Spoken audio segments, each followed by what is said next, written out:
What's up, everybody? Welcome to the Wedding Film School Show, and today we have a very special guest. We have Henry from the Brothers Martens, and we're asking the question, how do you define your unique look? I'ma get right in my bag. Why you gonna try to get mad? Everybody wanna keep up. Don't you know I move too fast? I'ma zip right past. Drip all on my swag. All right, so welcome to the Wedding Film School Show. We have an awesome show with you today with a very special guest, but before we get started, I want to introduce my co-host, Mr. Jason McCutcheon. What's up? What's up, dude? Yeah, man. I mean, this has been a lot of fun doing this show, right? I mean, I feel like we've been doing it every single day for the last 4 days because there's been a lot that's been announced in the last week. Yep. I'm excited to just get back to like normal podcast mode and sleep. We've been putting so much work into kind of, the podcasts and live channels and, doing a lot of this stuff, which has been fun. Yeah, I mean, hopefully, we're actually adding value to people. If you're like a new filmmaker, you're somebody who's getting started, or you're a vet, I mean, we want to be adding value. So let us know what you're enjoying and what would help you, because that's what the kind of stuff we want to be doing. Well, I'll tell you what I have been enjoying lately is my lights from Kinotenic. Today's show is brought to you by our friends over there. They're the maker of the Practilite. And if you head over there today, they are offering a special deal for our Wedding Film School Show listeners. 25% off the whole order, right? Isn't that how it goes down? You can order 7 Practilites. For 25% off, which is actually a really great deal. It's a crazy deal. I couldn't believe they offered that. I mean, I would have saved hundreds and hundreds of dollars if they would have had that deal. Well, I think it's a good excuse for us to just buy more because we use them all the time. But if you head over to their site, what's the code, Jason? WFS 25. Very cool. Which will appear somewhere within this world right above my head. Yeah, check them out. Today we have a special guest. Jay, do you want to introduce our guest today? Yes. Right. So if you have been living under a rock for the last 4 years, you're on the Wedding Film School channel, and you have not been paying attention to any filmmakers but Craig Adams, there's a lot of new people that are freaking killing it these days, and one of our goals on this show and on this channel is to start introducing people to really inspirational filmmakers. And so today we got one of those guys on here, somebody who I think is really, really, in a lot of ways, kind of a trendsetter in our industry. What's up, Henry? What's up, guys? You guys are so nice. Thanks so much. Yeah. Yeah, thank you for being on, man, and excited to talk today about defining a unique look. I think it's a question that a lot of people are asking, especially when they're starting off, which I think is what a lot of Wedding Film School listeners are, is just, hey, how do I do this thing? Like, I know how to operate a camera, I know how to set up audio, and they want to get to the exciting part, which is like defining their own kind of look, becoming like a director on a film set kind of deal, but in the wedding world. So excited to talk a little bit about the day. Before we get into the meat of the topic today, we're going to do something. 3 questions with Henry Martin. So the first question we got is, what is in your kit? Yeah, the infamous kit question. Very much like you guys, I'm also a gearhead, and I think it's really important. It kind of does tie into the big topic of defining your look and trying to figure that out. But in my kit, I'm shooting on Blackmagic cameras, Pocket 4Ks and a Pocket 6K, and recently decided to make the plunge into adding a A7S III as my gimbal cam. So basically, I have A cam, B cam, Pocket 4Ks, and then my Pocket 6K is just for special uses. We'll get into that later, or a ceremony cam, and then A7S III on the gimbal, and then I'm using Tamron lenses. There's a reason for that, just because they have IS, so we'll kind of talk about that later also with defining your look. It's nice how this gear question really ties into that whole segment as well.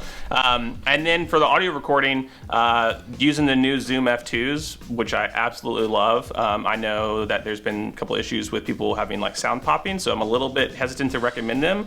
I haven't had any issues with them, so I love them. And then of course the Mix Pre 6 Mark II for like my audio recorder that I'm using for like soundboards and stuff like that. And then for lights, I'm pretty crazy. I bring an Aperture 300X, and then I just also purchased their 60X. So that's what's in my kit. Next question we want to ask you, Henry Martens, is what's your most favorite wedding film that you shot recently?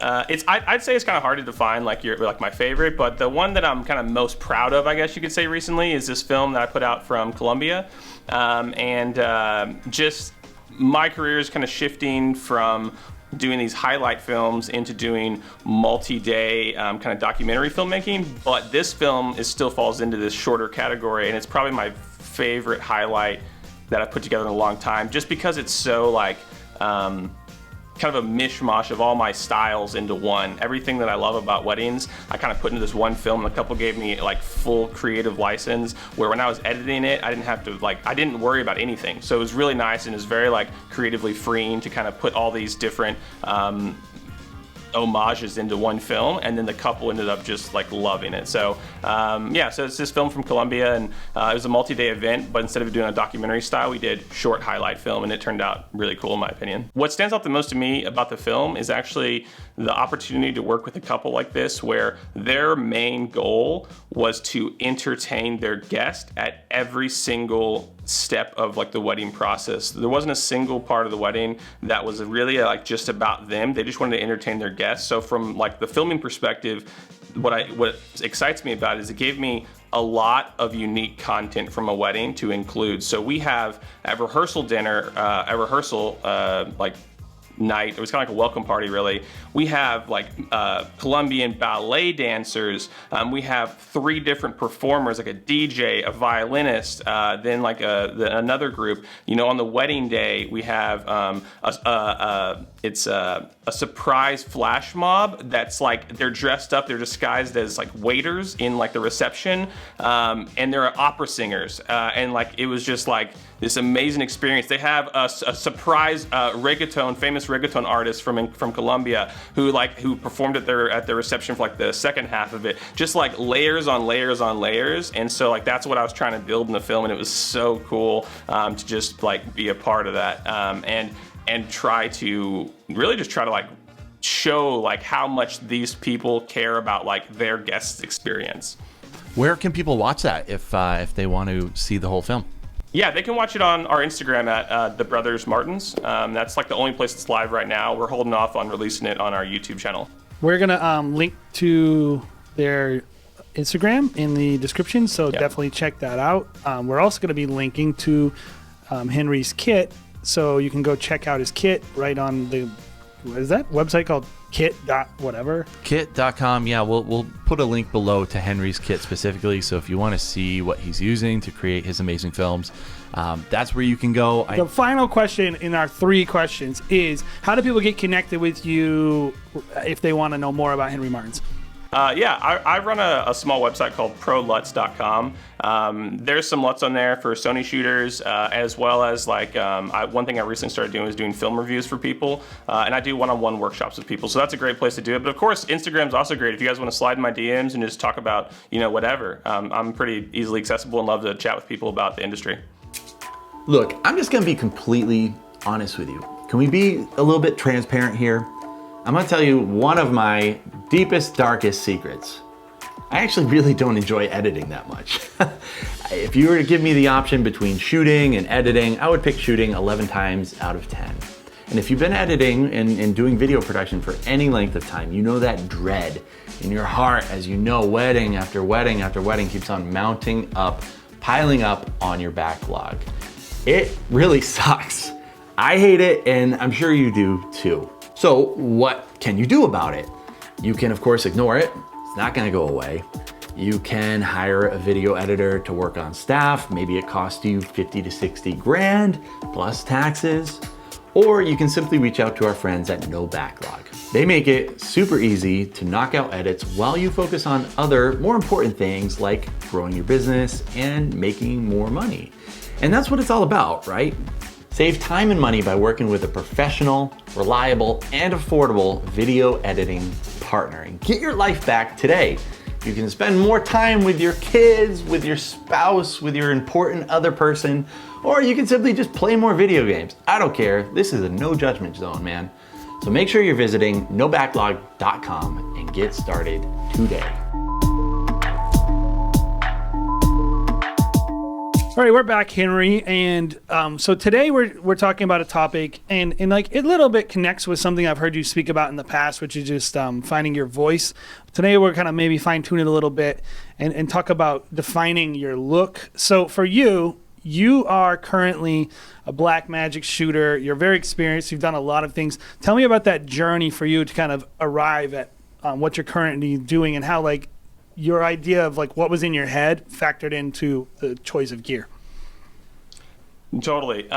So just like everyone else in the industry, I started off just no idea what I was doing, but I got very into gear very quickly. And so started off on Blackmagic, which is ironic. My very first camera I ever bought was on Blackmagic. I accidentally won an eBay bid. So I had to learn a lot of stuff. Hold on. Accidentally won an eBay bid. Yeah. You know, like when you're on eBay and you're like, oh, I'm going to place this order. It's never going to, well, I'll never win this. I won it. I had to borrow the money from my brother to pay for it. I didn't even have the $1,600 for this camera. I'm not going to lie. You know? I've done that with guitar equipment before. Yeah, right? Like So. stuff you're just like, oh, I would die to have this. So I got Blackmagic first, and it was cool for me because I actually had to learn manual focus. And back then, they didn't even have good autofocus. But I had to learn manual focus really well, and I had to learn kind of like more in-depth stuff. But then I realized, oh, there's an easier way. So I went from Blackmagic, and then I moved into Lumix GH3s for a while, and then the A7S1 came out, and I'd always wanted a full frame camera, so I bought one of them. And for me, that was like the defining moment of when I realized that gear doesn't necessarily help you achieve like a certain look, but it can inspire you to create differently. And so the first wedding that me and David Lee shot together on the Sonys, it ended up being the first award we ever won. It was a film convert competition. Like the wedding was just, I don't know if it was the wedding was amazing. We got lucky by just having new cameras, but it was just bizarre to me that at that time switching camera systems made us shoot this wedding totally differently than we ever had before. And then that film ended up doing really well. So we switched to Sony, and we were on Sony for several years. We were all holding out, waiting for the A7S3. I eventually had to give up because I was filming in like locations around the world where I personally felt like I was uninspired by the footage. And I've learned now that clients are probably not going to pay more for like specifics. Like they're not going to say, oh, like, you're shooting on a red, I'll pay you more for a red. In the wedding industry, it's very rare. But they do pay more for better quality work. And if the gear inspires you to create in a new way, then your work will be better. And I think that will help build your style. So the reason I switched to Blackmagic originally was because I've always had an obsession with like image quality and stuff. And when I was filming in Iceland the first time, I had a second shooter, Seth Dunlap actually. We were shooting together, and I was shooting on an A7S2, and he was shooting on a red helium 8K like camera, And Just so one I of got those to little compare wall the two. things. Yeah, just a $40,000 camera, no big deal. And so I got to compare the footage side by side. And it was like that defining moment for me where I was like, oh man, like I'm missing out on like when I'm in epic locations, like I'm missing out on this this detail that's in the image. And so I started doing research, but as you know, Blackmagics are very limited in like their convenience factor, and so I was I held off. I was just waiting for the A7S3 for as long as possible because I was transitioning from this super polished look that I was able to get with a gimbal and the A7 III that has IBIS and stuff. Very polished, very. I cared about things being perfect. And as I moved forward in my career, I started wanting a little bit more raw, feeling a little bit more, people call it handheld, but I think of it more like E&G style, more shoulder rig, where it's not super shaky like a lot of handheld. It's more just, natural organic movement. And so that's been my journey about kind of why I ended up on Blackmagic. It was for two reasons. One, it was just for the 4K and the image quality, and then two, just to kind of get that handheld look that just feels so right. When you're filming like a live event that's that there's a lot of emotion. You can actually have a lot of emotion in that small camera movement, in my opinion. Yeah, I think as we shoot Blackmagic as well, we also shoot the Fuji X-T4, which is a little bit of a different vibe, but you can do some, it's the whole, like, people go, oh, I want handheld, and I'm like, you really don't, like, because I call it the DSLR shakes.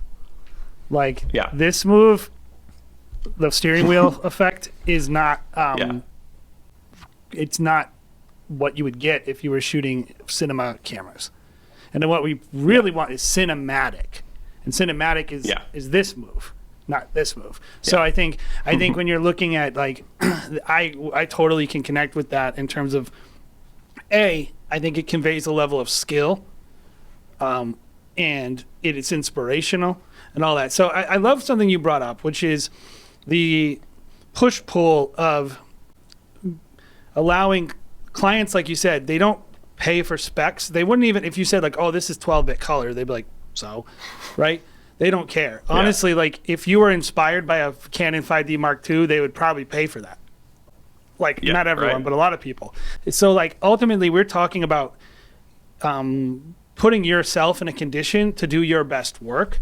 So, kind of, for you, now that you've switched over, how have you seen, because I've seen your work change a lot, even some of the stuff that you haven't even started releasing in terms of, like, the longer films, the types of films you want to be making, right?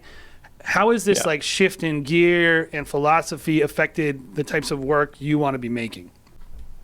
I would say that I was more inspired to shift gear because I knew what kind of work I want to start making, if that makes sense. So it's kind of the opposite direction. I filmed my first long form, like, documentary cinematic highlight film. I filmed it on an A7 III, and I was, like, the whole time just nervous because it's so run and gun. It was in France, and we were filming for, like, it was actually New York and France. We were filming for 5 days, I think.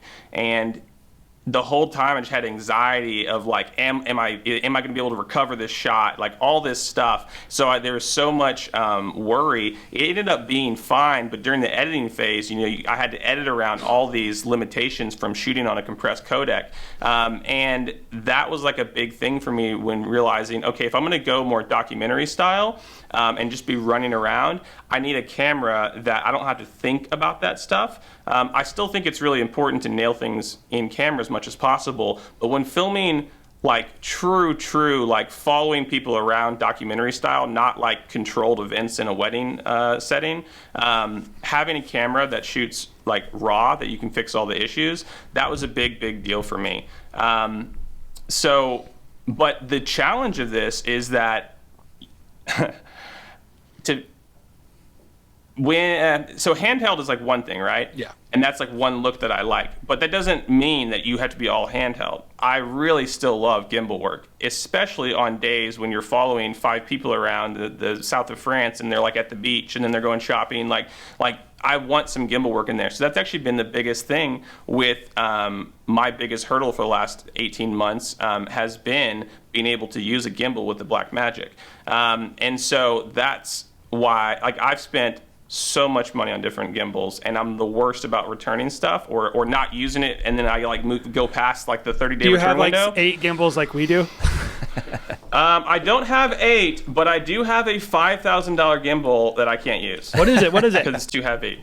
It's the Helios. Maybe we can talk afterwards because we need something for the Ursa.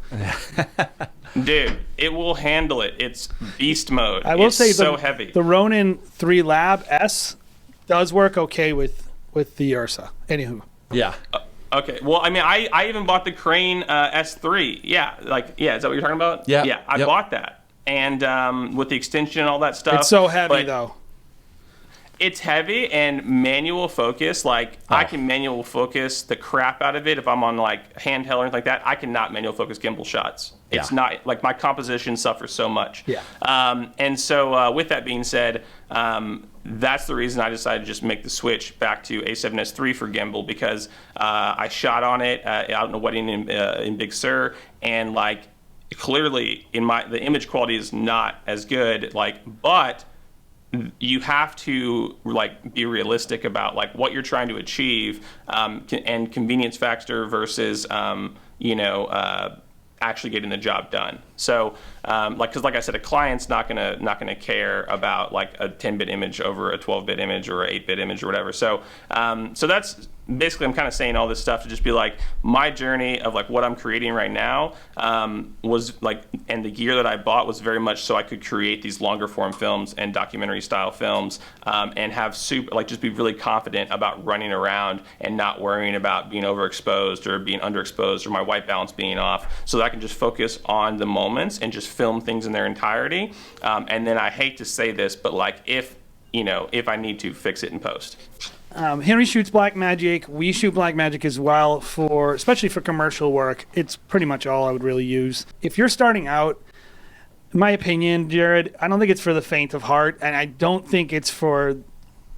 If you want to try it, I will never tell someone like don't try something, but I do think like it's a very challenging camera. It's kind of like a nuanced conversation. I think it's interesting because a lot of people on forums will be like, it's not about the gear, it's about the filmmaker, and that cliche that you're like, yeah, you're right. Let me see your work. But at the same time, I know for me personally, when I've gotten a piece of gear that's challenged me, it does make me a better filmmaker, right? So it's like that kind of like catch-22 where it's like, well, yes and no. Well, right? So here's a great example, Henry. I'm sure you've had this experience. For about a year, I had only shot Blackmagic, all manual focus, using the Edelchrome focus wheel and just kind of like really focusing on that. I did a wedding where I had to step in and shoot Fuji X-T4, and I looked at my footage. I'm like, this footage is so much better than what I used to shoot. Like Interesting, right? I freaking leveled up. Yeah. Because I went to the gym, and I think that's what will happen to you. And like, if you really want to challenge yourself and increase your skills, I do think Blackmagic, like the degree of difficulty from the planning standpoint, from the carrying the weight, you have to think about power, you have to think about all these issues, and you're doing it all for one freaking reason, so you can get that file. And I would say that your composition is going to level up too, because Completely. a real discussion is full frame versus APS-C versus micro four thirds. When you're shooting like epic stuff, like that's why I didn't care. I was like, yeah, I'll give up bokeh because I'd actually love to see more of Iceland in the background or whatever. But when shooting local weddings, which we do, I've noticed a really big difference in the cleanliness of my background, right? When shooting on these Blackmagics, and I have the speed booster, and so it's equivalent to like an APS-C or Super 35 or something like that. But because of that, my composition has gotten severely better because I don't have this just beautiful blurred background behind me when shooting, in scenes that just aren't as epic or as pretty. So that's like another benefit of that. But I will say, like, I've been considering for a long time, if it wasn't such a huge financial investment, I've been considering for local weddings just going back to shooting a Sony and doing A7S III for local jobs because the file management's easier. I don't need all this ridiculous, dynamic range at these local jobs. So there is like a conversation to be had about like gear for specific jobs. So one of the biggest questions that people have when they're kind of starting their own wedding filmmaking careers, or even in the middle, I think all of us have like a mid-career crisis too, like who am I, what do I want to make, and ultimately a lot of it comes down to my look, like what defines me. So how important do you think it is to have a unique look that's totally just you? For me, it's been important, right? But that's a really hard question because I don't think I'm doing anything that's like 100% unique. I think that everyone is inspired and maybe imitates people and until they figure out what it is for them. So like the importance level of having a unique look, I think is really important. But at the same time, I kind of be realistic with myself and like I know that bookings in business is so much more than just your work. So that's like a whole nother topic, right? But I think that your work needs to reflect what you want to do and what you want to create, and the type of clients that you want to work with. Which is like the oldest saying in the book: you shoot what.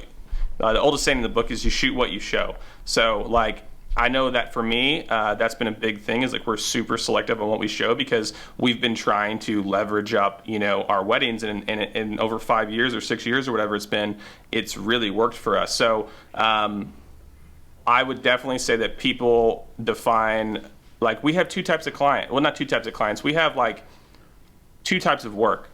And those two types of work are two very specific styles. We have fun and wild, and we do have cinematic and like super like heartfelt like stuff. So we're kind of playing both sides of the field, like, and it's worked really well for us. That's awesome. Yeah, I think the thing that I like about your work, Henry, is like when we met you, I was like, oh, Henry's work and what he does kind of is reflected in his personality. Like Henry's on the dance floor, he likes to have fun, and then his edits are some of the coolest dance floor edits that you could see too. So it's like, Thanks. your personality and who you are definitely shines through at the end of the day of your work. One of my favorite quotes was in a book from Chris Orwig, and he'd said, hey, if you want to create better work, become a better person, become like a more interesting person. And I think that's where like a lot of filmmakers really should be focusing, right? Is like not necessarily should I be worried about my color or should I be worried about my look necessarily, but like what is my defining style? What am I attracted to? And like those are really the things that they should be working on, right? I'll always say this quote from Euro Dreams of Sushi, which is like one of my favorite documentary movies. But he's, this 85-year-old sushi chef, the only 3 Michelin star sushi restaurant in the world. And he says, in order to make great food, you have to eat great food. And I think it is a little bit that in terms of filmmaking is like, what are you ingesting? And so like that'll end up being reflected in your look. So I think one more thing when it comes to look is, look at this cutie. Bentley. He's going to join us for the rest of the podcast. Great. Sweet. So what, like, I guess when you think about a look, right? Like a look is defined by so much more than just color correction. Or it's not one thing. Yes. It's Yeah. many. And that's a trap that I think a lot of people get in, and that's why you always see like people asking like, what LUTs are you using? And because they think by just applying Henry's awesome LUTs that all of a sudden I'll become Henry Martens. It's like, it'll look like Henry. It'll doesn't not at work all. like that. So can I chime in on this? Yeah.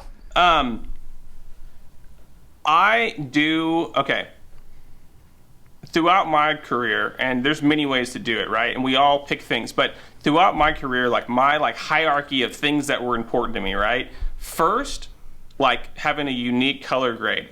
In the Dallas market, when I came in, I had the most stylized, it wasn't good, I just had the most stylized color grade, and it set me apart. So that was like number one. And then once, that was like thing, then I started focusing on more on cinematography. I didn't get to actually story until like year like 3 probably of like being like a really important thing. And so like for me, it was just like always about being different and like trying to be different in different categories, because like you said, defining a look or a style or whatever you want to call it isn't one thing. So I think it's important for new filmmakers to focus, choose one thing you want to focus on for 6 months and see your progression and see if you get better. And if you can continue to focus on it, or you can choose to like pivot. Because then my next thing was, okay, I want to start incorporating sound design. That was like the 4th thing I wanted to focus on. So like it's been like building blocks for me, which sounds really basic, but like that's how I got better. I have a question with that, Henry. So I think a lot of filmmakers, when they first start out, they're kind of just like, they're hired to do like their cousin's wedding. And then, you're slowly building up towards, doing awesome luxury weddings. I think that's most people's career path, and probably most people that are listening to, this podcast path. Maybe they're starting out and they're like, how do I get into, more of the work that I want to be doing? Because, a person's style factors into the work that they want to be actually doing. What was your journey like to start doing more of the weddings that you wanted to be doing? Like you talk about Iceland and shooting in Europe, and Yeah, I think a didn't lot start there. Yeah, we don't start there. Yeah. How did you start getting couples to do more of the shooting, or get them to trust you with your shooting style from the very beginning, I guess? Does that make sense? Yeah, I think that in the beginning I didn't get anything because I didn't know what I wanted, right? But I guess that your question is primarily like, how do you like build on? It goes back to the question of like figuring out what you do like and what you do want, so that then you can ask. Like, here's the thing: if someone hires you, I don't think it matters if they hire you and you're $1,000 or $10,000. It's because they see something and they trust you enough to give you money. And so like at that point you have like the like not the authority, but you have the right to like ask for stuff. Yes. And ask for trying different things. There's a lot of talk in the wedding industry right now, which I think is very, very healthy. I think it's very good about like the balance and people's mental health in the wedding industry, which I think is a really important topic. So I don't want to discount that at all, but I'm going to say something super controversial. I think you got to Gary V the shit out of your like first 2 years in this industry. Like you have to go. Don't get me started. Okay, I mean, I really do, like, because now, but here, like, for those of you who don't know who Gary Vee is, like, you just gotta not sleep. You have to go 120% all the time. That's how I got to where I am now. And then now, I've been focusing more on my mental health. But but I just think that like if you're really trying to create like amazing work, or even just build a business that is like super well balanced, I think that you just have to put in like everything when you're first starting out. Yeah. And by doing that, it's practice. And with practice, you have, and this, okay, here's the answer to your question, my long-winded answer. You have to be real with yourself. Like, you have to actually look at your work that you're putting together and try to find things that you're not doing well and get better at them. And like I said, just it's so like simple. I sound like a noob. I'm like, oh, just like my mic sounded good at this wedding when I put it on him and bad at this wedding. What were the differences? And that's how I found out about what's called mic placement and how that makes a difference. Like I put it like down here one day and I put it up here another day, and it made a huge difference. So like it's just like analyzing your own work. Maybe have people in your life that you can take criticism. Like don't like ask for like feedback or like, hey, is this film good? Just say, hey, like if you could change one thing about this, or if you notice one thing that's off. That's my idea of like getting better over time, because then you will start to find out what you do want to ask for, and then you'll start putting out work that's unique. And there's another thing I want to talk about, but I know Jason wants to jump in right now. Yeah, I was just going to say, all that stuff of like collecting feedback of yourself, right? Yeah. Most people I've seen, like I'll hear a guy like, oh, I did this style and then I didn't like it, so the next wedding. And I'm like, we generally don't make changes on anything until we've done like a giant pile of weddings. Because you're not going to be good at anything new you do. Yeah. So we could suck at it. And so like give yourself, the reason you have to grind is because you have to give yourself a lot of data very early on to start assessing the value of it. Was my approach right, but my execution wrong? Was my execution wrong? Were they both wrong? Do I have bad taste? Like, who knows? Like, there are things where we've literally something as simple as we shot one wedding with the Blackmagic. We didn't convert it to Rec 709 in our monitor effectively, not the right way. And our color took way longer in post because I was like, nah, that wasn't what we were shooting. All these issues. Next wedding, we nailed it. We made sure we got the profiles right. And then you end up with 4 hours shaved off your post-production. That would be like if me shooting that wedding going like, oh, these cameras, they actually suck. The color's not that good. It's like, no, I screwed up. I didn't convert it right. Of course you're going to make those kind of mistakes. So I would say give yourself enough data to actually make smart, decisive choices. And so be decisive, but be patient. Yeah. And on that note, because I know I feel like I just started yesterday, and I feel like I can go back to like some of the same feelings that I had like when like starting, like just like I didn't even have all these education like opportunities and podcasts to listen to get better back then. You know, it was like very, very limited stuff. And so one thing that I think it's a backwards way of engineering this, but it might be easier for you. You might be saying, okay, but I don't know exactly what I like, or I don't know exactly what I want, which is fine. Maybe ask yourself the same question a different way. What do you not like? I love that. What do you Good point. What do you dislike? And then don't do that. And then you will kind of like whittle your way into finding something that you do like. Mm-hmm. And you brought something up a couple times in even just passive ways, but like, and we do this similarly. Put out the work that you want to attract, right? Don't put out work you want to repel. But also, like, listen to the things that your clients call you about, that they go like, I saw this one wedding, I loved it, right?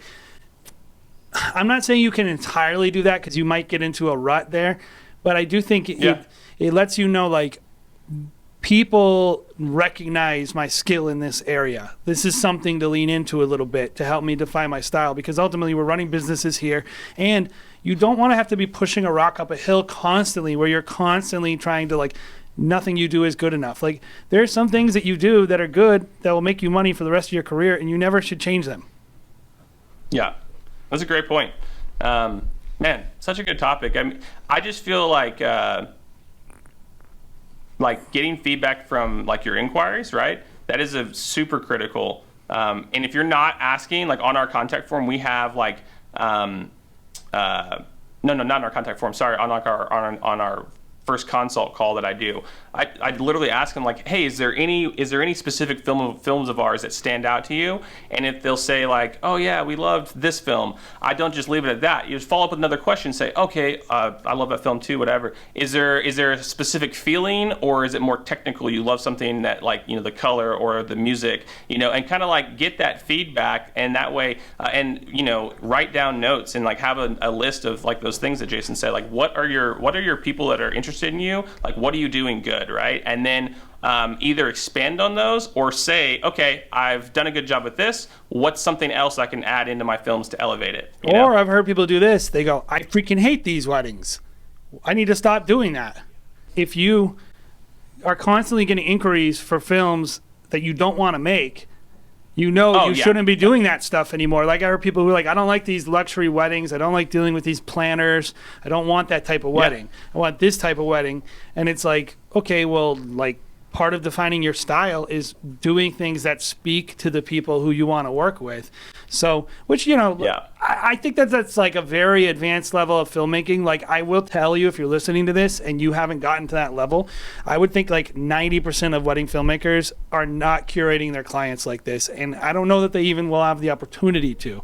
Most people are, like, if you are making a living as a full-time wedding filmmaker, you're in a very small club and you're freaking killing it. That's the first thing I'll tell you, is like, if you're able to pay all your bills making wedding films, you don't need to put this pressure on you to feel like some kind of failure if you're not creating some look and making like $250,000 a year shooting luxury films all around the world.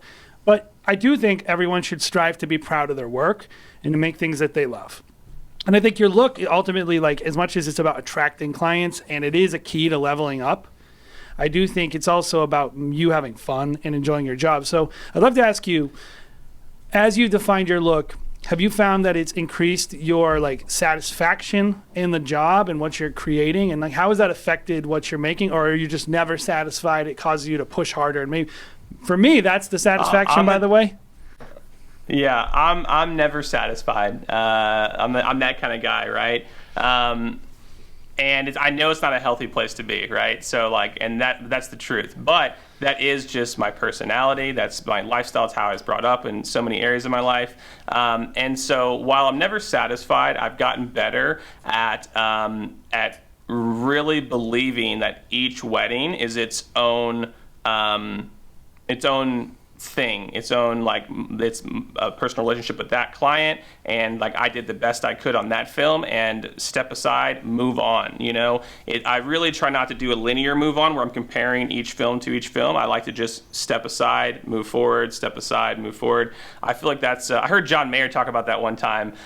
He came out with an album called Continuum. Is this amazing album, and then he followed up with Battle Studios, and not very successful in comparison, but he talked about like how he just he's like, listen, we're not trying to like recreate that. Like that was its own amazing thing. We're on to the next project. It's a completely different project. And I really like took that to heart in the last like year or so, which I feel like has helped me out like mentally and emotionally. And actually what's funny is now that like I've kind of taken that guilt off myself, I feel like I'm making better films again. Yeah.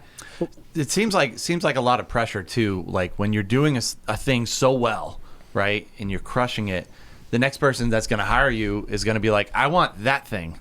And you're like, well, we're in a totally different setting where you have a totally different environment. We have less time to shoot, but I can do something that's more customized and like, you know, let's go this way. Like it's a lot of pressure to do the same thing for people over and over and over again. And also I think it does get you in kind of a rut in general. Henry, I was wondering too, do you think the amount of weddings that you do affects your individual style as well? Because I know for yourself, you're like cutting back quite a bit, right? Yeah, definitely cutting back. 2021 was supposed to be my year of 15, but it's going to be 2022 now. Yeah. I wonder why. Which I'm cool with. Yeah. Yeah. Yeah, absolutely. But that's just for my own editing style. I think, you know, I know a lot of guys in Dallas that kill it, and they have amazing businesses. They do 40 weddings a year, you know, and they work really hard, and that works for their business model and their style. But for me, the quantity of weddings dramatically affects the outcome of the film. And I actually think that for my editing style, which is so personalized, I actually take the time to get to know my couples before the wedding day. I've flown to the other states to meet people and hang out with them for a day and then flown back. It's a really big deal for us. I'm not recommending that for everybody. But with that being said, my personal life affects the outcome of these films so much. And so, the quantity is a huge, huge factor of that. What was the most weddings you ever shot in a year? 42. Yeah, it's kind of interesting how like when you first Second start year, out. Third year. Yeah. Okay. Yeah, it's interesting when you first start out, you're shooting like 4, 5, then you're like 15, and then if you're good, like the demand demands you just do more. Like you're just like, oh man, everyone wants me. I'm driving all over the place. This is crazy. I can't keep up with it. And then once you get up there, I didn't it's like say no to go anybody. full circle. Yeah, exactly. I actually think I am all about like lead control, volume control, quality control. But I think initially at the beginning of your career, you should try to shoot as much as you possibly can shoot. That's my biggest advice for you is like, if you can shoot 120 weddings in 3 years, you should do it. Right? Because you need to hit critical mass and your reputation in your own area so you can keep making it rain while you're trying to get these luxury weddings or whatever your goals are. You need to be able to get your lead sources enough that you can reject people with price. You need enough data to confidently push your product out. And it's like a lot of people I know, like, they're like, oh, I'm just trying to cut my weddings down. I'm like, how many did you do last year? Oh, 15. How many did you do the year before? Oh, 10. I'm like, the second, and then I go, what's your close rate? They go, oh, I'm closing on like 70% of my leads. I'm like, you're going to be freaking screwed. Like, you don't have enough, you don't have enough referral base. You don't know enough people. You don't have enough body of work. This is like one of the biggest mistakes I see people make is like, they try to immediately get into that 15 wedding zone. And I'm like, you got to earn that. I couldn't agree more, man. I know this is probably going to be super controversial, like everything you're saying, but like I agree 100%. We did over 100 weddings in 3 years, just over 100. It was like 28, 35, 42, or 42, then 35. And you know, like it was insane, but the amount of information and data that I was able to analyze by using a CRM especially, so highly recommend people that are doing this to use a CRM. it was critical in adjusting everything, not only just from like pricing standpoint, but like I got way better as a filmmaker. I learned, I failed my way to success so many times. So literally, I couldn't agree with you more. Like you do, I think that if you're, I mean, there's always exceptions, and I guess there's no absolutes, but definitely like don't feel like if you're shooting more than 15 weddings a year, you're overdoing yourself. Like I need that you have to work-life earn it, balance. I need yeah, work. you know, like it's true, but like it's only true like if you've, I don't know. It's kind of true. It's kind of like it's farmers from like none of our parents or their grandparents got to decide to just not work. Like most people were working like 60 hours a week. And like when I have to hear somebody complaining about having to shoot 25 weddings, I'm like, so you're editing 3 days a week times 24. You're shooting 20. Like when you get to a certain place, you get to decide what your lifestyle is. And I'm all about that. I'm all about like earning your place, making decisions on what makes you happy, working to get to the point where you can have what you want. But in terms of like, I'm not about like keep people who haven't earned the day off, asking for a day off. Yeah. But like maybe though they know what they want though. You know what I'm saying? Like maybe they know. Totally. Like I'm always playing devil's advocate. I'm like playing devil's advocate against myself right now. But like because like maybe they're like, all right, like I only want to do 15 weddings a year. I think they should like, build a business that can sustain it. I'm all about that. Yeah. So it's just a very interesting topic. But I think if you have the opportunity to grind and hustle like as much as possible, I think that that will give you quicker success. I guess if anything, or you know, and defining success is a whole different topic. But it'll get you quicker to your goals if you can just hustle. Like I didn't turn away any clients for so long. I just worked. I would literally like just worked all the time, and it did get to a point where it wasn't good for my marriage, and that's when I pivoted. But I was able to pivot because I already established a name for myself and all that stuff. Yeah, It's like I think it's just a good hardship though, like going through something that's really hard, working really hard, finding where that edge is. I think is really important for creatives to be like, okay, that's where my edge is. What's the ideal lifestyle that I want to be leading, and then, you know, I think that's important for a lot of people to find, because when you first start, it's just like, you know, you're slow at everything. So maybe you can only edit, you know, maybe you're probably starting part-time. You're doing 4 to 5 weddings, and you're like, this is a lot. And then, you know, what's it going to take to get to that next stage? The first wedding we ever edited took us like 4 months. Yeah. We didn't know what we were doing. Like at the beginning of your career, you just suck at everything, and that's why it's hard. Yeah. But then you slowly get faster, and you're able to maybe take on 10 weddings, and then you're like, well, where's that balance between trying to be creative and then just getting the damn thing done at the end of the day? And like finding where, okay, where's my new line? Okay, I'm really good, and this is where my limit, the maxed out limit of my like professional knowledge, but then also my sanity is at the same time. And like then bringing it back to like, okay, this is where I want to be creatively, and almost pulling back so you can be, you know, doing maybe less weddings, but more of the creative, you know, it's like, it's a journey. I'm a big believer, if you want to know your limits, you got to push your limits. And you don't want to. Yeah. There are more important things than money. There are more important things than being some baller creative that it's ego trip, all these things. Yeah. So like, if at the end of the day, it's between you and your marriage and being an awesome filmmaker, I say quit being a filmmaker. But but like, I don't think it has to go there, and I think you shouldn't be worried about testing your limits. I think, and especially initially, you should want to get as much data as possible, so that you can do things that you really want to be doing, and creating stuff you really want to be creating. Because now, back to the look, Henry, you're in a place where you want to keep pushing your look.